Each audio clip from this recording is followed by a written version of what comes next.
Bonsoir, je suis médecin spécialiste en médecine physique et réadaptation. Nous allons aborder ce jour le thème de tendinopathie de la coiffe des rotateurs. La coiffe des rotateurs regroupe les tendons des muscles supraépineux, intraépineux, le petit rond et subscapulaire, auquel on adjoint le chef-long du biceps brachial. Donc, totalement, on a 5 tendons. La coiffe des rotateurs a un rôle très important. C'est un rôle de recentrage et stabilisation de la tête émirale dans la glaine. Les tendinopathies de la coiffe de rotateur sont des pathologies très fréquentes, éventuellement favorisées par des sollicitations excessives ou l'existence d'une bursite dans le cadre d'un conflit sous-acromial. Les tendinopathies peuvent être aiguës, chroniques ou calcifiantes et se compliquent de rupture. La localisation la plus fréquente concerne le tendon du supraépineux. Pour le diagnostic de tendinopathie, il existe des critères cliniques et critères paracliniques. Parmi les critères cliniques, on a une douleur de l'épaule déclenchée lors de certains mouvements, en particulier l'abduction et l'élévation de l'épaule. La douleur peut être majorée la nuit et lors de décubitus sur le côté douloureux, notamment en cas de bursite associée. À l'examen clinique, les mobilités actives peuvent être limitées par la douleur ou en cas de rupture tendineuse et contrastent avec les mobilités passives qui sont normales, sauf en cas d'arthrose secondairement associée. Les manœuvres centrées sur les tendons de la coiffe, palm-up test, test de Job, test de Pat et test de Gervais. Pour le test de palm-up, pour explorer ou bien pour faire le diagnostic de tendinopathie de l'ambiceps. Test de Job pour faire le diagnostic de tendinopathie du supraépineux. Pour le test de Pat, pour faire le sous-épineux, le Gervais pour le sous-scapulaire. Ces manœuvres cherchent à provoquer la douleur par la mobilisation du tendon. Enfin, les manœuvres actives, test de Yocom et passives, test de Niobe, déclenchent les douleurs liées au complet. Donc, ces deux manœuvres de Yocom, qui est une manœuvre active, et le test de Niobe, qui est une manœuvre passive, cherchent à déclencher le complet sous-acromial. Le diagnostic est confirmé par des examens démajorés. La radiographie est selon normale, mais peut parfois mettre en évidence une ou plusieurs calcifications pour montrer une arthrose excentrée secondaire.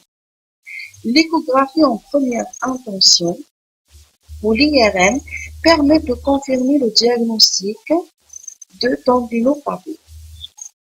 L'arthro-IRM et l'arthroscanner permettent d'étudier avec précision les lésions transfictionnantes ou de la phase profonde de la coiffe. Notre objectif thérapeutique, si on reçoit un malade avec tendinopathie de la coiffe des rotateurs, est de réduire la douleur, maintenir les amplitudes articulaires, la trophicité musculaire ainsi que les capacités fonctionnelles du patient. Pour les précautions avant d'entamer un traitement, il faut toujours vérifier l'absence de contre-indication aux anti-inflammatoires non stéroïdiens. Il faut rechercher des associations contre-indiquées avec les anti-inflammatoires non stéroïdiens, notamment les anticoagulants et aspirine à forte dose et méthotrexate à forte dose. Ce sont les contre-indications avec le traitement anti-inflammatoire non stéroïdien. Vérifier l'absence de contre-indications aux infiltrations, infection en cours, anomalie de l'hémostase et prise d'anticoagulants ou bien antécédent de réaction allergique. Pour le traitement pharmacologique, on a recours toujours aux antalgiques, paracétamol 1 gramme, un comprimé matin, midi, soir, ne jamais dépasser 4 grammes par 24 heures. Si-échec au tableau hyperalgique, paracétamol avec anti-inflammatoire et pansement gastrique. Pour le traitement non pharmacologique, les séances de kinésithérapie pour rééducation du membre supérieur et du tronc, avec un assouplissement de la ceinture cervico-scapulaire, renforcement de deltoïdes et les muscles scapulo-thoraciques, renforcement actif de la tête émurale et contraction grand pectoral et grand dorsal, travail neuromoteur en diagonale, avec un apprentissage d'un autre programme pour l'exercice simple à réaliser au domicile. Situation particulière.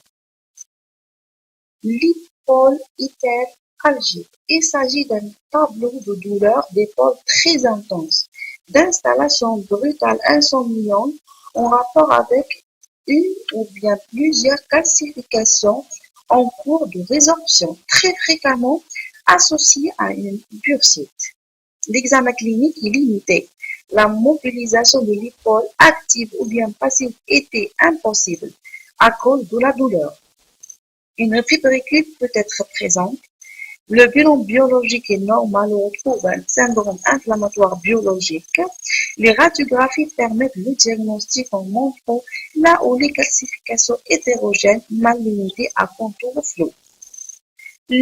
Deuxième cas particulier, l'épaule pseudo-paralytique.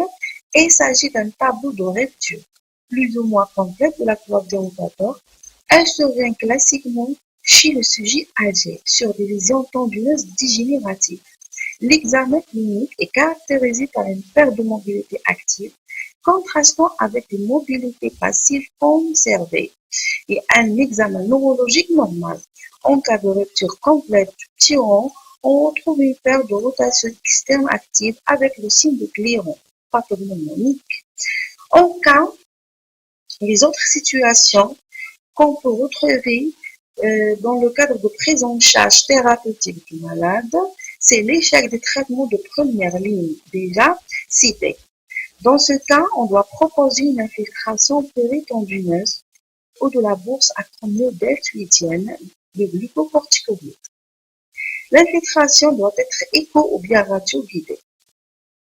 Deuxième cas de figure, en cas d'épaule hyperalgique sur tendinopathie calcifiante, si échec de la prise en charge infiltrative, il faut proposer une ponction de la calcification écho bien radio-guidée sous anesthésie locale.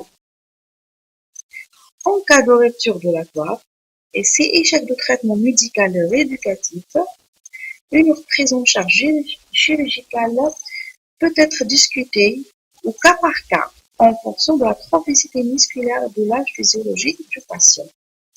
Pour la surveillance de ces malades, on doit surveiller l'efficacité du traitement par une réévaluation clinique de la douleur en utilisant toujours l'échelle EBA douleur, avec réévaluation des amplitudes articulaires actives d'abord puis passives, toujours bilatéralement les deux épaules.